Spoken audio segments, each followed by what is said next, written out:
Hello, this is another book review of The Death of Ivan Ilyich, or Ilyich, or whatever, by Tolstoy. I like to call him Toasty because I'm someone who eats a lot, so he's Toasty from now on, Leo Toasty.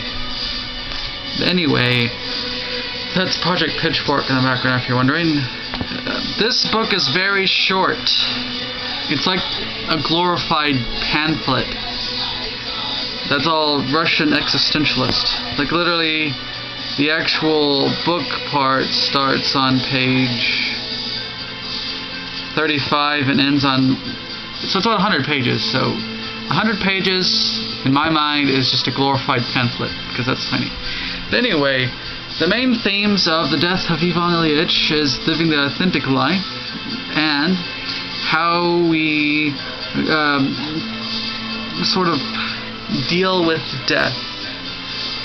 The problem, one of the things that happened with Ivan Ilyich is that near his death he realized that his whole life was a sham, because what he was doing and what everyone else was doing was just living by society's rules, doing what society says is good, and living by what's proper.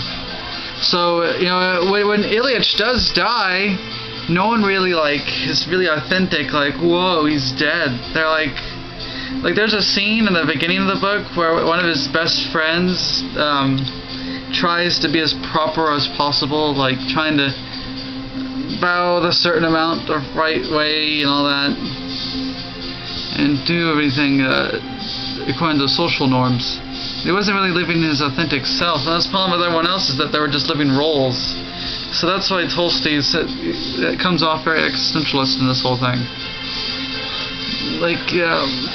An interesting part that comes in the end of the book is when Ilyich is contemplating about how, by society's terms, he was going up, but in terms of living the authentic, good life, he was going down. He was going up by society's terms in the fact that he was becoming more and more rich.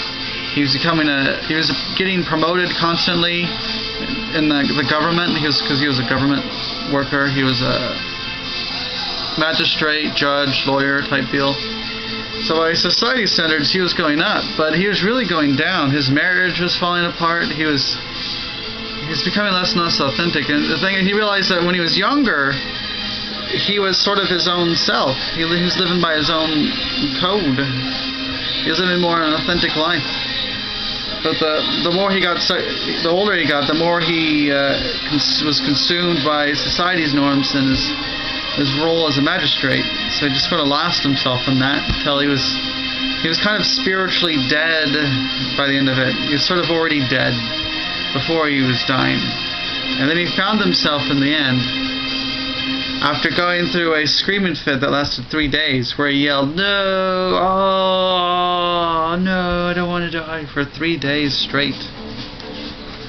So yeah, it's very good. It's about death and the authentic life. And I really like this introduction. Who is this? By I'm not talking about Tolstoy.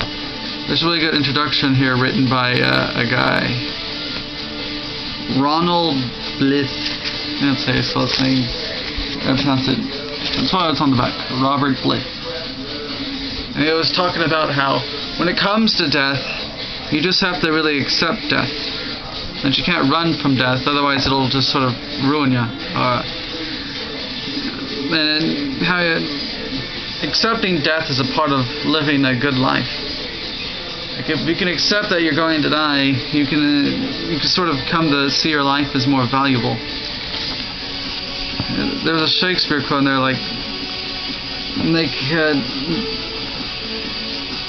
make death an important thing in your life, or something like that, or accept it. It's really good. I can't find it, but anyway, yeah. It's important not to run from it. Here it is. Be absolute for death. That was Shakespeare. Which, I accidentally spelled Shakespeare once, as in a ball. And that was pretty embarrassing, but fortunately I caught myself right away and was able to type it incorrectly with asterisk saying this is how you do it. So yeah. If you want, he didn't call himself an existentialist because it didn't exist back then, but in name. But if you want something that kind of has a feel of what existentialists would think of living authentically in death, Death of Ivan Ilyich is the way to go. Yeah. There isn't really much more to say about it because it's hard to say a whole lot about a book that's only 100 pages, a glorified pamphlet. But it's a really good pamphlet, I have to say. And the introduction's brilliant, so check it out. I got this one, by the way, for $3 at 8 Day Books. If you live in Wichita and you listen to this, a really great bookstore is 8 Day Books. It's on Hillside and Douglas. You go on Hillside and Douglas on the east side of town, and then you just go west a couple blocks. It's a little hole in the wall, and when you do go in there, there's actually a second floor. I didn't realize there was a second floor, but there is. And the second floor is where I also got the Road to Serfdom, which I would show you, but I'm using the Road to Serfdom to prop the camera up right now. And they also have a gigantic philosophy section. So yeah, and I think I'm going to have the music in the background from now on, because it gives my videos a kick, you know what I mean? Because I think my video is kind of boring sometimes. And this is a good song. You should check out Project Pitchfork. And that is all.